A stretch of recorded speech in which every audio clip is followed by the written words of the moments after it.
J'ai pas encore eu l'occasion d'avoir d'aide, même si je me penche beaucoup sur une aide psychologique. Enfin, j'ai l'idée de voir un psychologue pour faire le point sur ma santé mentale qui s'est largement dégradée depuis le début de la crise.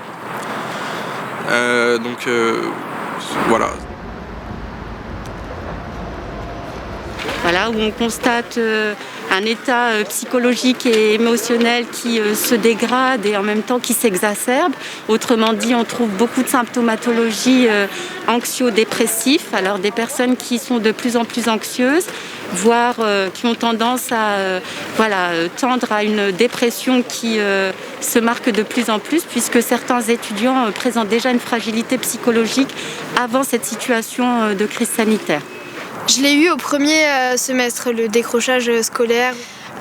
J'étais complètement démunie et je me suis retrouvée à très peu suivre mes cours, à abandonner un peu tout ce que je faisais. Et par contre, j'ai eu une aide psychologique que j'avais déjà avant et qui a été vraiment renforcée pendant la crise. Les gens sont vraiment très attentifs à ça et les thérapeutes sont fantastiques.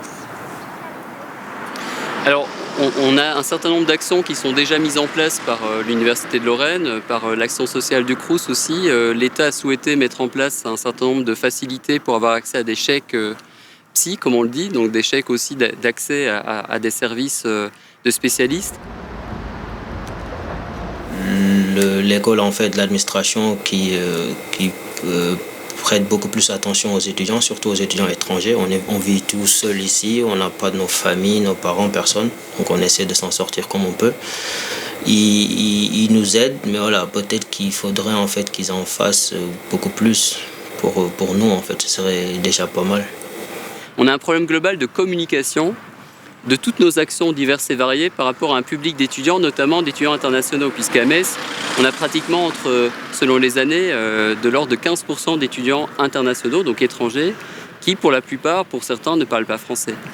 Donc en fait, on s'est rendu compte de ça, je dois l'avouer, assez tardivement, et j'ai souhaité la semaine dernière réfléchir à l'idée d'un petit livret d'explication de tous les bons tuyaux pour un étudiant, là où il peut avoir accès à des sociales, des psys, de l'action solidaire, les associations étudiantes qui peuvent les aider, mais aussi tous les services de la ville, de la métropole, de l'université, des établissements d'enseignement supérieur.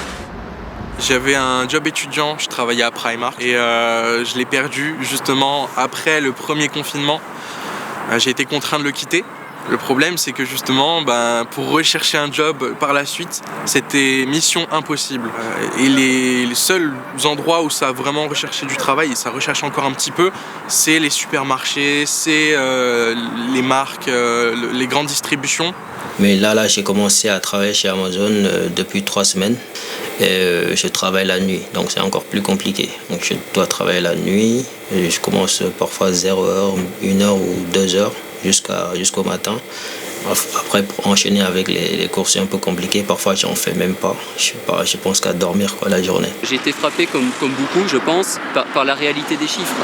C'est-à-dire qu'il y a 20 à 25% des étudiants qui sont en situation de précarité très sévère.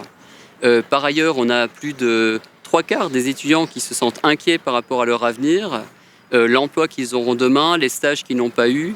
Et cette inquiétude, elle est présente même chez des étudiants qui, en fait, n'avaient pas de problème de scolarité jusqu'à présent. Du coup, actuellement, je suis bénévole au Secours populaire de Moselle. C'est une association qui aide les personnes dans le besoin, les personnes en précarité, dans des situations de pauvreté. Ils sont là pour les aider sur le point alimentaire, sur le point médical et sur le point tout ce qui est administration, pour les papiers de la CAF, etc. On aide aussi les étudiants. Donc là, comme vous voyez, avec le Solidaribus, ça c'est une antenne qui a été créée justement pendant le confinement parce qu'on s'est aperçu qu'il y avait un gros besoin au niveau des étudiants. Et donc ils ont réalisé cette antenne qui se déplace tous les mercredis après-midi donc au Bridou et au Solstice pour aider les étudiants et leur donner des denrées alimentaires, des denrées au niveau de l'hygiène et aussi des livres.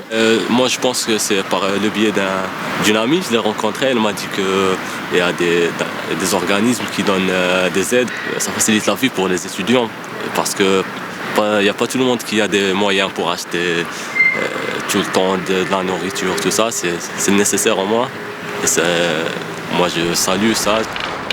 Pour cette nouvelle session, donc le deuxième confinement, on est aussi à peu près à 540 étudiants qui sont venus. On a à chaque distribution à peu près actuellement 130 étudiants sur les deux sites. J'en ai pas bénéficié parce qu'on a toujours un peu cette honte ou cette peur qu'on nous juge finalement du fait qu'on aille chercher notre nourriture comme un peu finalement des personnes en situation de précarité, parce que c'est un peu une honte quand même d'être précaire. Pour beaucoup de Français, on a ce stéréotype-là. On ne privilégie personne, on ne juge personne et on accueille tout le monde. La devise du Secours populaire, c'est tout ce qui est humain est nôtre. Donc on accueille vraiment tout le monde et puis les gens sont chez nous, sont pas fichés, ils peuvent venir vraiment en toute confiance nous rencontrer. Et pour les étudiants, ils ont juste à venir ici et à s'inscrire et ils pourront bénéficier du coup des denrées alimentaires.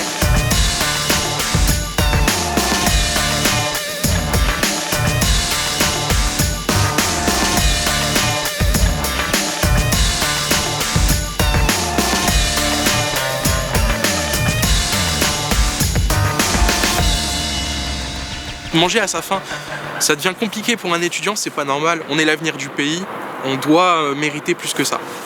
Voilà.